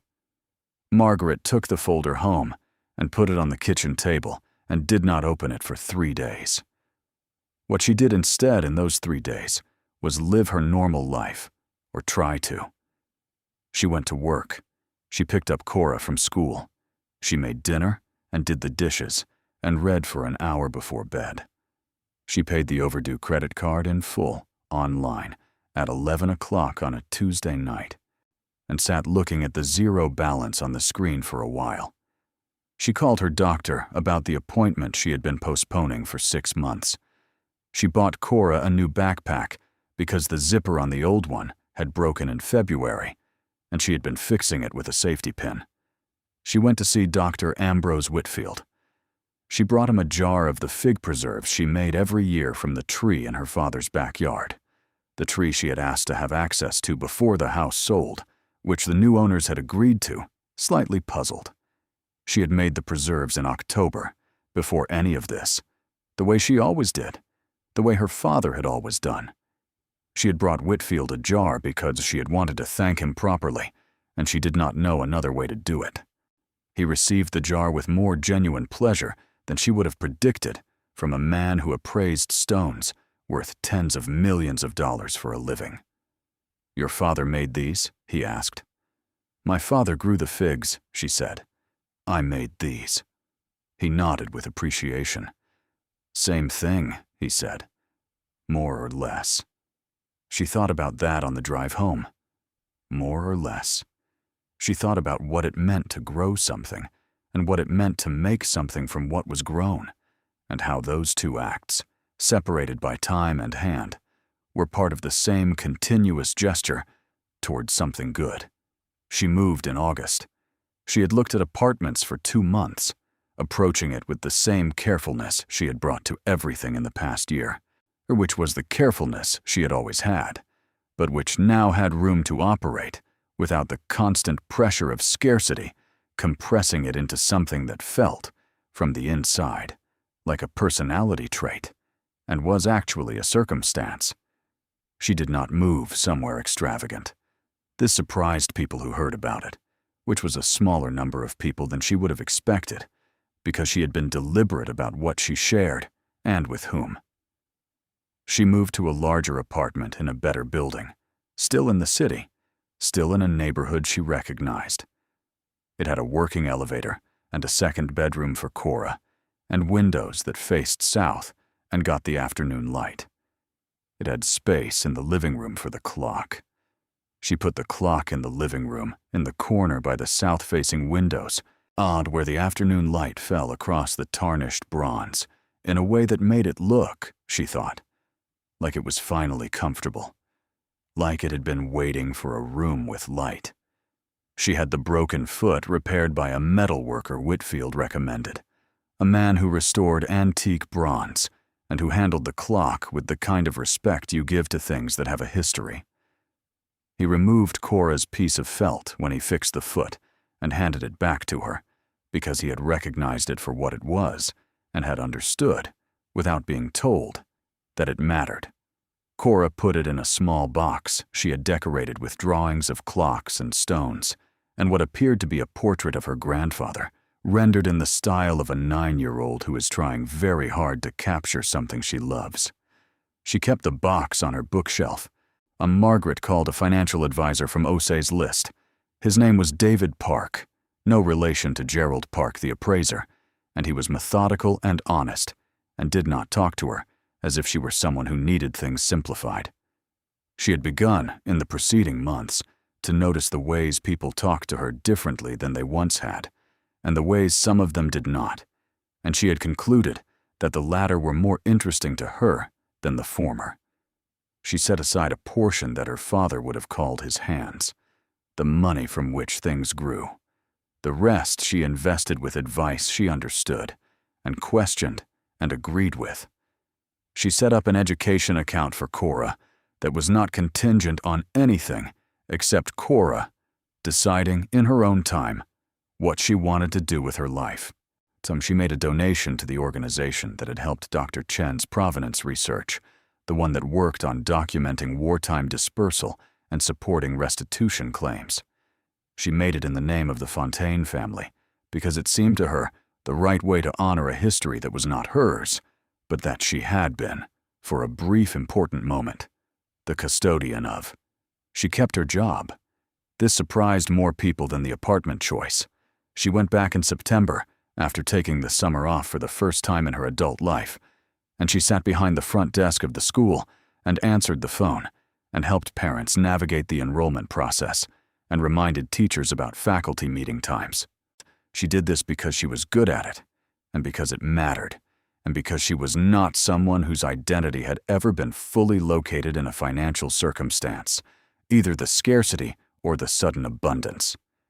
She did hire someone to help with Cora on the days when work ran late, a woman named Graziella, who had her own serious-eyed daughter, and who within 3 weeks had become a presence in their household that was warm and consistent and necessary. This was not a luxury she catalogued as luxury. It was a need she had always had and had always been unable to meet. She visited her father's grave in October on a Sunday afternoon when the light was thin and gold, the way it is in that month when summer is finished, but winter has not yet committed. She brought figs from the tree, the last of them, small and dark and splitting with sweetness. She brought Cora. She had been to the grave 3 times since the burial, twice alone in the first weeks, and once with Cora in the early summer. She had not talked to him at the grave the way she had talked to the clock. Somehow, the clock had felt closer to him than the grave did, which was perhaps a strange thing to believe, and perhaps not strange at all. She sat beside the stone and put the figs on the grass and looked at his name carved there. Elias Souza, beloved father. She told him what had happened. She told him the whole of it, more or less, the way you tell someone who already knows the bones of a story, but has not yet heard how it came to its resolution. She told him about Gerald Park and the careful expression, about Whitfield and the 11 diamonds and the letter from September 1971. She told him about the auction and the number that had come down with the hammer and what it had meant and what it continued to mean. She told him about Dominic signing the papers. She told him about Reuben's son pressing his face against the glass to look at the diamonds. She told him about the clock in the living room with the afternoon light on it. "You were a good man, Dad," she said. She had said this to the clock in the hallway, and it had not felt sufficient, but it had been all she had. Now it felt different, felt like the kind of thing that contains more than it says. The kind of statement that holds a whole life in it if you press it. You were a very good man, and you gave your word, and you kept it for 50 years, and nobody knew. And I think that's the most you thing I ever heard. Cora was quiet beside her, pulling a piece of grass from the ground and turning it in her fingers. I don't know what you expected to happen, Margaret continued. I don't know if you had a plan, or if you just trusted that keeping the promise was enough, and the rest would sort itself out somehow. I think probably it was the second one. That was pretty much you. She paused. It sorted itself out, she said. Just so you know, in case that matters, wherever you are, it sorted itself out. The October light moved across the grass. Somewhere in the branches of the oak that stood at the edge of the cemetery section, a bird made a short, low sound, once, and went quiet. Cora put her hand in her mother's hand. They sat there for a while. Leopold Fontaine's name was added, at Margaret's request, to the small memorial listing maintained by the community organization that had documented wartime losses in the Antwerp diamond trade.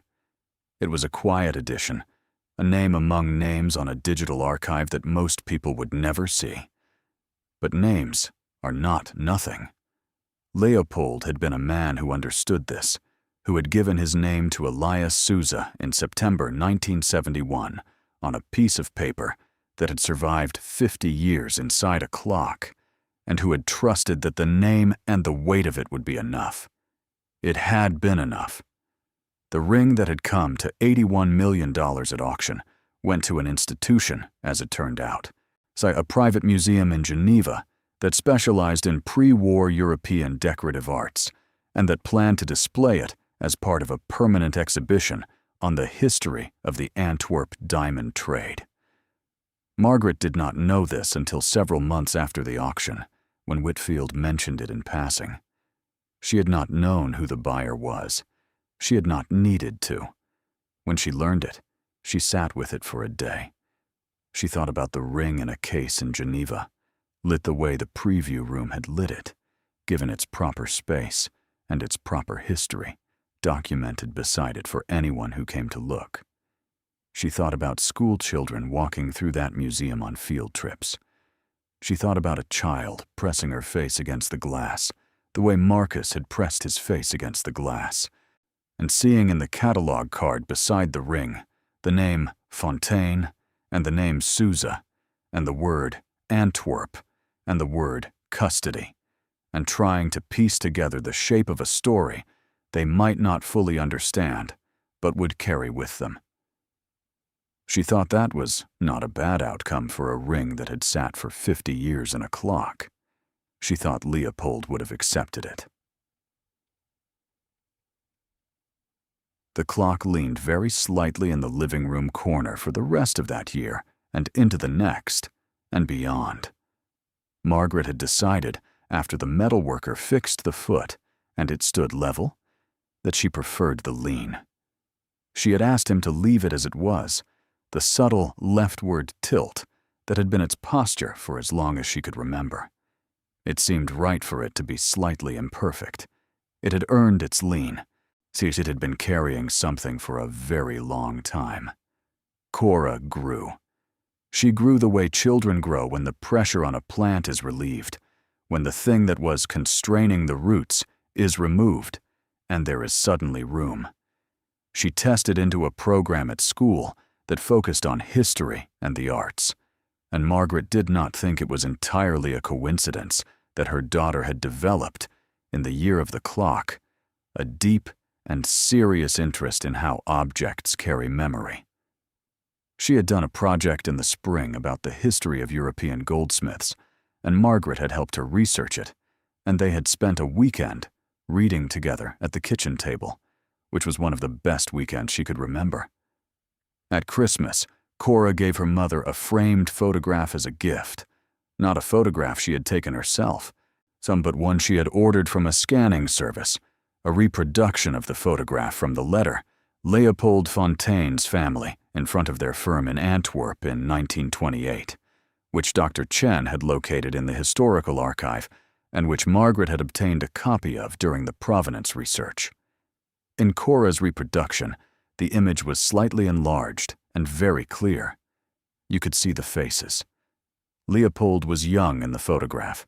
He was in his early 30s, standing with his parents and his sister and her children, and what appeared to be 2 employees of the firm, all of them arranged in front of the shop front, with its name lettered in the window. He was smiling, which surprised Margaret every time she looked at it. She had built an image of him from the letter, a man of reserve and gravity and serious intention, and he was all of those things clearly. But he was also, in 1928, a young man in front of his family's shop on a day that must have felt ordinary, smiling at whoever was holding the camera. She hung the photograph in the hallway, opposite the clock. So they faced each other, the man who had trusted and the thing that had held the trust. She thought her father might have liked this. She thought he might have smiled at it, the slightly embarrassed smile of someone who has been caught doing a good thing and is not entirely sure what to say. She was not entirely sure what to say either, most mornings, when she walked through the hallway and saw them both.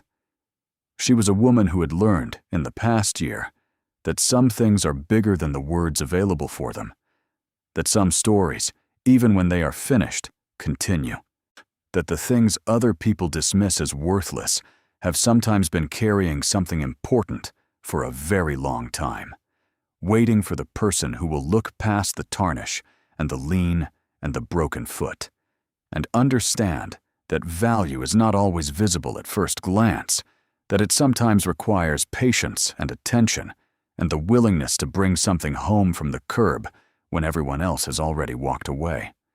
These were things her father had known. They were things Leopold Fontaine had banked on.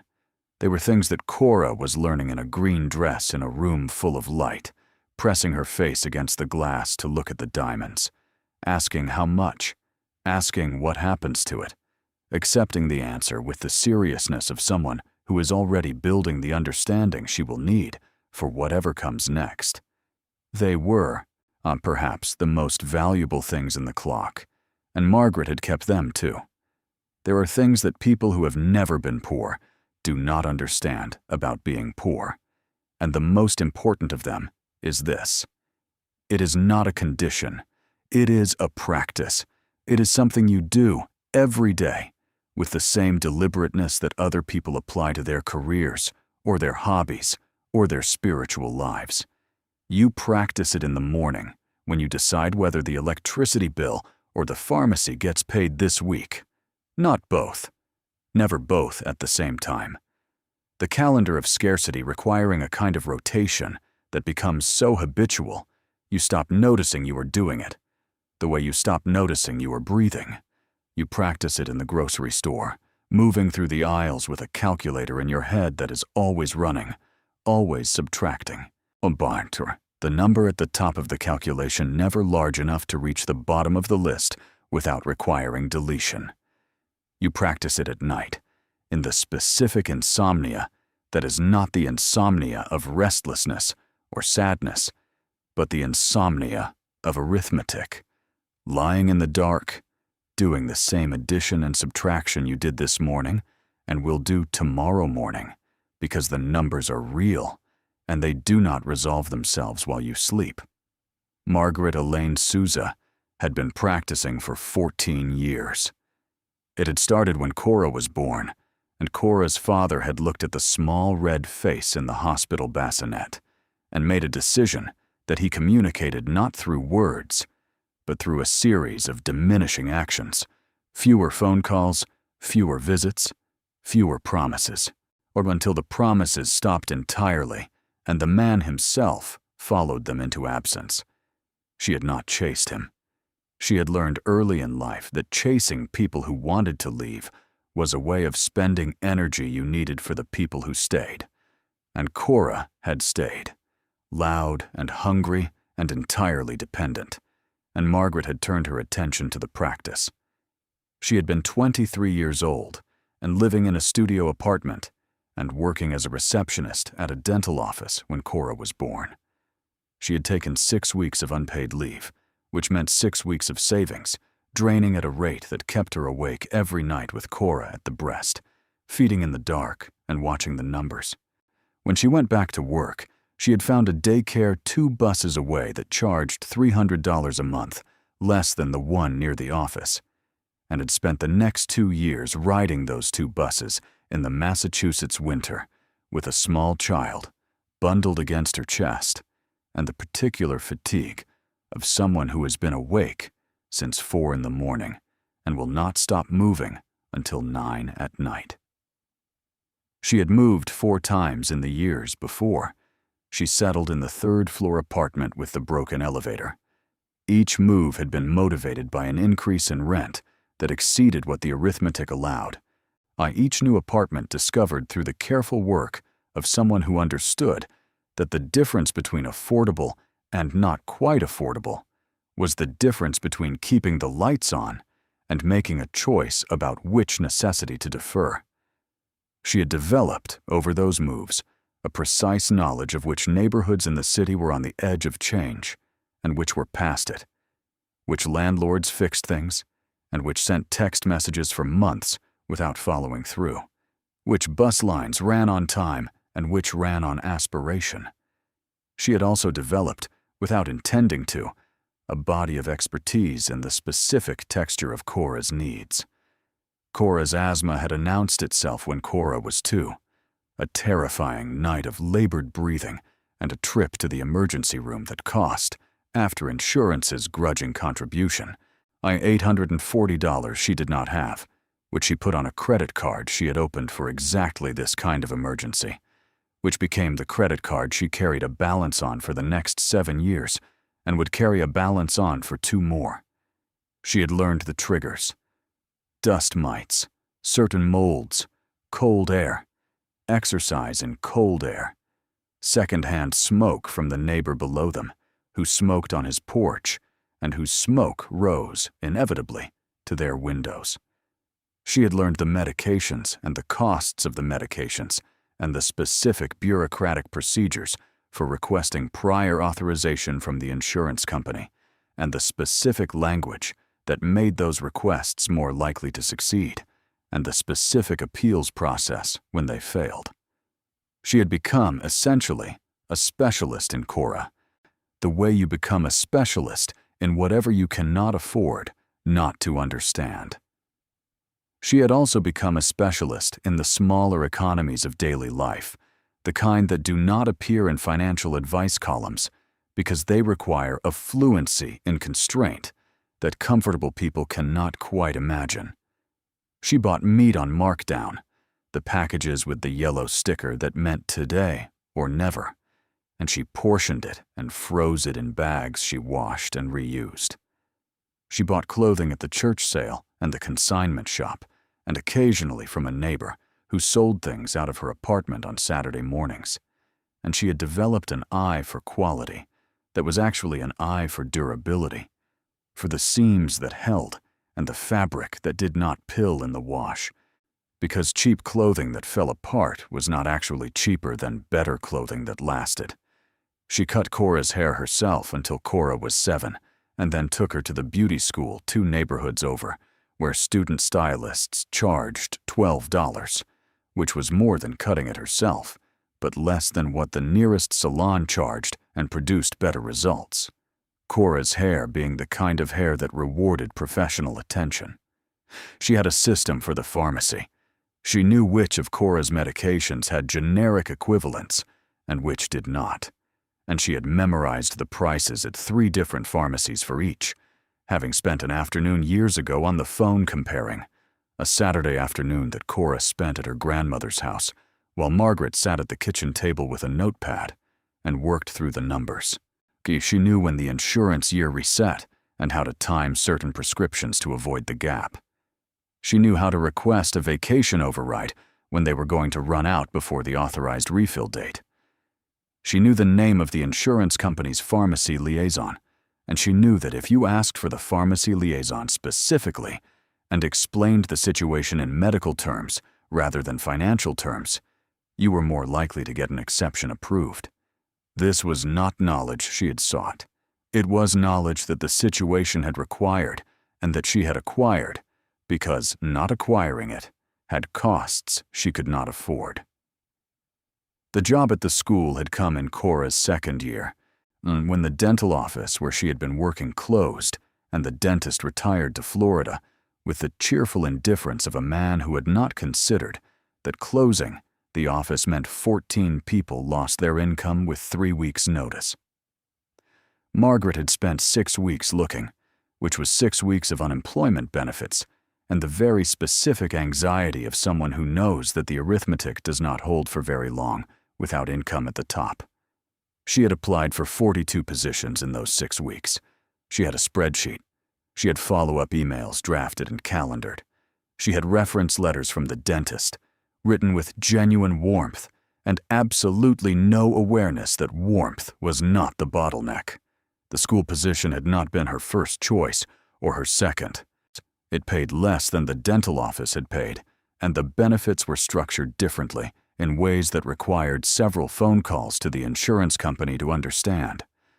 But the school calendar meant she was off when Cora was off, which meant she did not need to arrange childcare for summers and school holidays. And the cost of summer childcare for a child with asthma who required specific management and could not just go anywhere was, when she did the arithmetic, more than the difference in salary. She took the job. She had been there for 7 years by the time her father died. 7 years of the same desk, the same phone, the same parents coming through the door with enrollment questions and immunization records, and the particular exhausted urgency of people navigating systems that were not designed to be easy to navigate. She was good at her job. She was efficient and patient, and she remembered people's names and their children's names and the details of their situations, which mattered more than people expected in a school office, and which earned her a loyalty from the families she dealt with that expressed itself in small ways. A bag of vegetables from a garden, a card at Christmas, a parent who asked specifically for her when they called. Her supervisor, a woman named Helen, who had been running the office for 22 years, and who had the authority of someone who intended to run it for 22 more, had said to her once, not as a compliment exactly, but as an observation, "You understand what people actually need. Not what they say they need, what they actually need." So Margaret had received this without comment, because she knew where the skill came from, and it was not a happy origin story. The mornings before her father's decline were already complicated. They became more complicated after. Elias had been diagnosed in the spring of the year before he died, a diagnosis that arrived in the way that serious diagnoses arrive, with a series of appointments that each required Margaret to arrange coverage at work, and each produced information that had to be processed, while also managing the practical requirements of a man who was not going to be able to manage them himself much longer. He had been, to the end, resistant to this characterization. He was a man who had managed himself for 71 years, and he did not intend to begin being managed by his youngest child, which was how he phrased it, not unkindly, but clearly. She had managed him anyway. She had done it in the way you manage someone who doesn't want to be managed, which is by doing the things that need doing and not asking permission and not making a performance of it, so that the managed person can maintain the internal story that they are still the one making the decisions, while the practical reality of their care is happening around them, like weather. She had arranged his medications. She had driven him to appointments, 17 appointments in the last 6 months, each requiring her to leave work or arrange for Cora to be picked up by her father's neighbor, to an elderly Portuguese woman named Dona Filomena, who had been on the block for 40 years and who loved Cora with the uncomplicated fierceness of someone who had outlived her own grandchildren and understood the value of a child nearby. Margaret would drive her father to the hospital in the morning and sit with him through the appointment and drive him home and get him settled and drive back to the school and put in 4 hours of work, and then leave to pick up Cora from Dona Filomena and come home and make dinner and do the dishes and go over Cora's homework and put Cora to bed and then sit at the kitchen table with her father's medication schedule and the paperwork from the insurance company and work through whatever had accumulated since yesterday. She had done this for 6 months before he died, and for the last 4 of those months, she had been sleeping on his couch 4 nights a week, driving back to her apartment on the other 3 to handle the things that required being there: laundry, the landlord, Cora's school events. She had not slept well in those months. She had not eaten well. She had lost weight in the particular way that people lose weight, when they are not failing to eat, but simply forgetting to eat, when the body's needs become one more item on a list that is already too long. Dominic had called twice a month. He had sent a card when the diagnosis was confirmed. He had offered once to fly in to help, and when she had said yes, actually, that would be good. This week would be good. And he had said he would check his calendar and had called back 2 days later to say this week was difficult, but maybe next month. Next month had not happened. She had not followed up. She had learned by that point to calibrate her expectations of Dominic to something achievable. Reuben had come once for a weekend with his wife and the 2 boys. It had been a weekend of good intentions that had produced, in practical terms, 1 home-cooked meal that Reuben's wife had made, and a Sunday afternoon in which both boys had sat with their grandfather watching football while the adults talked around the kitchen table. And then they had driven home on Sunday evening, and Elias had been tired and quiet for 2 days after. Margaret had not said this to Reuben. It would not have been useful, and she had not said many things that would not have been useful. This was one of her primary skills, developed over a lifetime of being the person who stayed, and therefore the person who understood that saying certain things cost more than they returned. She kept her ledger of unsaid things the way she kept all her ledgers, precisely, without sentiment, the balance always calculated. The financial pressure of those months was its own layer underneath the exhaustion. She had used the emergency credit card twice for her father's expenses, once for a copay that the insurance had initially denied, and that she had paid, rather than wait for the appeal, because he needed the medication that week, and once for a piece of medical equipment the insurance covered at 80%, and the 20% of which was not, in her budget, a manageable number. She had filed the appeal on the 1st, and eventually received a reimbursement check 4 months later, by which point the charge had accrued interest that the reimbursement did not cover. She had filed it anyway, because the principle of it mattered to her, not the money. The principle that the company's obligation was real and should be honored. She had also, during those months, quietly declined 2 invitations from colleagues at the school to join them for things, a birthday dinner and a Saturday outing with a group that she liked, because the birthday dinner was at a restaurant she could not comfortably afford, and the Saturday outing required a new item of clothing she did not have and could not justify buying. She had given reasons that were true, but incomplete. She was busy with her father. She had things to handle at home. Both of these were accurate. Neither of them was the whole story. The whole story was that the budget did not have margins. It had not had margins for 14 years. A margin was the space between what you had and what you needed, and for 14 years, those 2 numbers had been the same number, or very close to the same number, which meant that anything unexpected, a medical copay, a school field trip fee, a car repair, a winter coat for Cora because last year's had a broken zipper that could not be fixed, and arrived not as an inconvenience, but as a problem requiring solution, which was to say, a recalculation, which was to say, taking money from one category and creating a deficit there that would need to be addressed later, moving the pressure rather than relieving it. She was not asking for sympathy about this. She had not asked for sympathy about it at the time. She had been, as she had always been, practical. She had managed. This was the thing about the practice of poverty that the comfortable people understood least.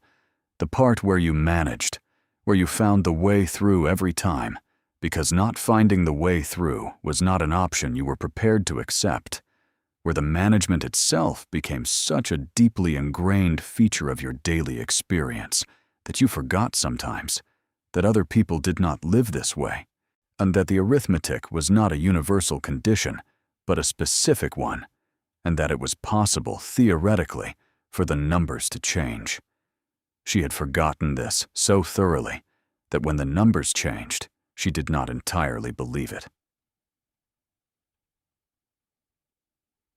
There was a particular Tuesday she thought about later, after everything, after the auction and the attorney, and the conversations with financial advisors who spoke about her money in the same tone that the dental office had used to speak about the condition of teeth, noting problems, recommending treatment, projecting forward. She thought about a particular Tuesday that had happened in the February of the year her father was diagnosed, 4 months before the diagnosis, when everything was still what it always was. She had woken up that Tuesday at 5:15, which was when she always woke up, her body having long since abandoned the alarm clock as redundant. Cora was still asleep. She had stood in the kitchen in her bathrobe in the dark and made coffee, and while the coffee was brewing, she had opened the folder on the counter, the one where she kept the current bills, and gone through what was there. The electricity bill, due the 15th, for $92. Cora's school photograph payment form, $12 for the basic package, which was the one she would order. A statement from the credit card showing a balance of $2,314 with a minimum payment of $47 due the 22nd. And a letter from the pharmacy benefit manager that she had not opened yet because she had recognized the envelope and knew what was inside, which was the notification that Cora's primary inhaler medication was being reclassified to a higher tier of the formulary, effective the 1st of March, which meant the copay was increasing from $22 per fill to $64. She had stood in the kitchen in the dark and done the arithmetic. $64 a month for the inhaler instead of $22. $42 more. She had looked at the $42 in the context of the budget and found the place where it would come from, which was the small category she had labeled miscellaneous, which was not actually miscellaneous, but was the money she tried to keep available for the unexpected. The buffer against the constant threat of nothing left, the closest thing to a margin that the numbers allowed. Some $42 out of the miscellaneous category meant the miscellaneous category was gone. The buffer was gone, which meant the next unexpected thing would go on the credit card, which already carried $2,314 at an interest rate she tried not to look at directly. She had poured her coffee. She had drunk it standing at the counter in the dark. She had thought about calling the insurance company's pharmacy line when it opened at 8, and about the appeal process, and about whether there was a patient assistance program for the manufacturer of this particular medication, which there was. She had used it once 2 years ago. But the income threshold was strict, and she was not sure she still qualified. She had then woken Cora, made her breakfast, packed her lunch, and checked her backpack for her rescue inhaler and her daily controller inhaler, walked her to the bus stop, and gone to work.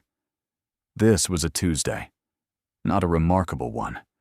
She had had hundreds of Tuesdays like this one, indistinguishable from each other, each requiring the same calibration, the same arithmetic, the same quiet management of a situation that left no room for error and very little room for rest.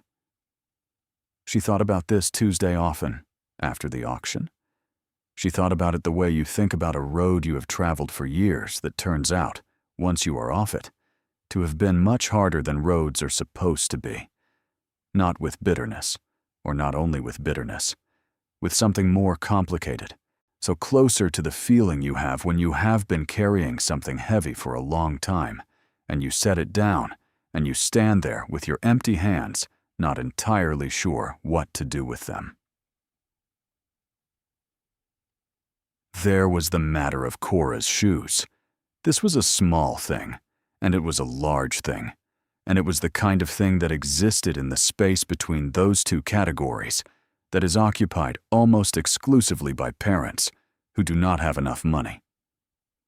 Cora had gone through a pair of shoes every 4 months when she was between 7 and 9, which is the rate at which some children consume shoes, and which is not the child's fault, and cannot be altered by reasonable interventions, and is simply a feature of that specific growth period that no one warns you about adequately.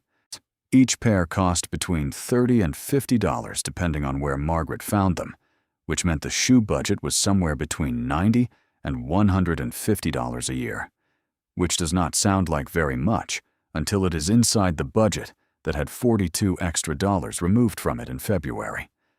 She had bought Cora's shoes at the consignment shop when she could, and at the discount store when she could not find them at the consignment shop in the right size, which was a size that moved unpredictably, Cora's feet growing in the sudden lurching way that children's feet grew, sometimes staying the same size for 3 months and then jumping a full size in 6 weeks.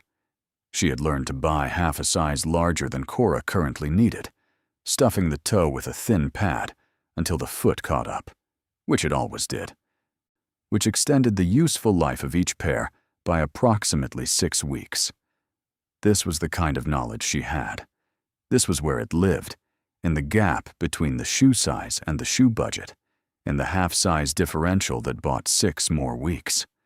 She had not known, buying those shoes, that there was a clock in her father's hallway that contained enough money to buy every pair of shoes Cora would ever need, and the shoes of everyone she would ever know.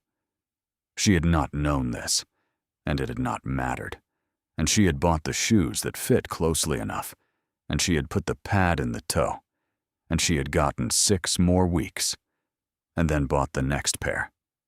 She thought about this too, sometimes. She thought about the specific nature of not knowing. Not knowing is not the same as not having. She had not had the money.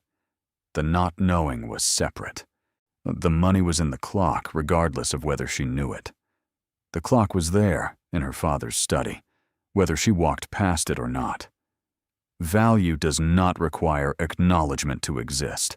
Her father had understood this better than almost anyone, had kept that understanding private for 50 years, had sat in his chair with his book and his lamp and the clock behind him, and had known something about the nature of value that most people spend their whole lives failing to grasp. She wished he had told her. She understood why he had not. She held both of these things at the same time, which was something she had become very good at over the years, holding contradictory truths without requiring them to resolve. The thing about the Tuesday with the inhaler prescription and the $42 was that it was not the worst Tuesday. It was a Tuesday. There were worse ones. There was a Tuesday in the year Cora turned 6 when the car failed inspection and the mechanic had told her it needed $412 of work to pass, which she did not have, and she had driven it home uninspected and spent 3 weeks navigating a city that assumed car ownership while not using the car, taking buses to routes that were not efficiently served by buses, Cora in tow, arriving places slightly late and slightly frantic, until she borrowed $200 from her father and put the rest on the credit card and got the car through inspection. Her father had given her the $200 without discussion, which was one of the things she had loved about him, the way he understood that sometimes the help that was needed was help without the discussion, without the context gathering and the advice offering that would have required her to perform her difficulty for him in a way that was more costly than the difficulty itself. She had paid him back over 3 months. He had not asked about it. She had told him when it was done, because she needed him to know that she kept her own ledgers, and that the balance mattered to her even when it did not matter to him. And he had nodded and said good, and gone back to his book. There was a February 3 years after that when Cora was sick for 11 days. Sick in the specific draining way that children with respiratory conditions get sick, not dangerously but comprehensively. The illness taking hold and refusing to release. And Margaret had used all 5 of her paid sick days in those 11 days, and then used 2 vacation days. And then, on the 11th day, when Cora's temperature had finally broken, and she was well enough to go to her grandmother's house, Margaret had gone back to work with the specific relief of someone for whom work was not an escape from home, but a financial necessity that did not pause for illness. She had gone back to work and done the job and come home and made soup and sat with Cora while she slept and thought, as she sometimes thought in those years, not about what she wanted for herself. She had long since reduced her personal wanting to a very small footprint, but about what she wanted for Cora. She wanted Cora to have the experience, at least once, of not doing the arithmetic, of moving through a day without the calculation running underneath everything, the constant low hum of subtraction. She wanted this not because she thought the arithmetic was shameful, but because she had been doing it for so long that she had started to wonder what it would feel like to stop. And she wanted Cora to know before she ever had to start. She had not known then that this wanting would be answered in the way it was answered. She had not known about the clock. She had only known what she wanted and had held on to it the way you hold on to things you cannot yet make real, carefully in the dark, against the day when the numbers might change. The numbers changed. Then they changed because of a clock that everyone else had decided was worthless, and a woman who had not yet decided anything except that she wasn't ready to let the last piece of her father go to the garbage truck. That was all it had been, at the start. Not faith, not vision, not the special perception of a chosen person. Just the ordinary love of a daughter for her father, expressed in the most ordinary way, by bringing something home. She had brought it home. She had put it in the hallway, and it had leaned there against the wall, slightly left, watching, the way it had always watched, the way it had watched through her father's entire life, patient with the patience of something that does not need to be in a hurry, because it already contains what it needs to contain, waiting only for the person who would look at it long enough to see it. She had looked at it long enough. She had pressed both palms against the base and felt the click. And the years of arithmetic, the shoe budgets, and the credit cards, and the $42 removed from the miscellaneous category, the cold buses, and the 11 days of a sick child, and the $200 borrowed and repaid without discussion. All of it had not disappeared exactly. It didn't disappear. It had happened. It was the material of her life and the material of who she was, and she would not have wanted it unhappened, even if she could have, because it had made her someone who noticed things, someone who understood value in a way that the people who had never been without it could not quite understand. But it had lightened. The weight of it had lifted from her shoulders the way weight lifts when a long effort reaches its conclusion, not erased, but completed, the carrying finished, the thing set down in the right place at last. She stood in her living room in the apartment with the working elevator and the south-facing windows, in the afternoon light that fell across the clock in the corner and made the tarnished bronze look like something lit from within. She stood there and breathed. Outside, the city moved the way it always moved, loud and complicated and indifferent to individual histories, full of people doing the arithmetic, people whose clocks had not yet been opened, people who would drive home tonight and sit at the kitchen table with the folder of bills and do the subtraction and find the number and figure out, again, how to make it work. She knew those people. She had been those people. She was still, in the part of herself that the money could not reach, those people. She hoped, for each of them, a Tuesday when both palms pressed against something that had always been there, and the click was felt, and the base swung open. She hoped it knowing that hoping was not enough, and that most of those Tuesdays would not come with a clock containing $287 million. She hoped it anyway, because the alternative to hoping was a kind of silence she was not willing to settle into, and she had never settled, and she was not going to start now. She put her hand on the clock's bronze casing. The metal was cool under her palm, the way it had always been cool, the way old bronze holds its temperature against whatever room surrounds it. Her father had touched this same metal, so Leopold Fontaine had touched this same metal, hands across time, all of them pressing against the same surface, each finding something different in the contact, each carrying their own weight into the touch. She left her hand there for a moment. Then she heard the elevator. The good elevator. The one that worked, opening on her floor. And then Cora's footsteps in the hallway outside, and the key in the lock, and the door opening with the particular sound it made. And Cora coming in from school with her backpack over one shoulder, and her serious eyes, and her grandfather's habit of noticing things, looking at her mother standing with her hand on the clock, and not saying anything for a moment, just looking, the way she had learned to look. "Good day," Cora asked. Margaret looked at her daughter. "Yes," she said. "A good day." And it was.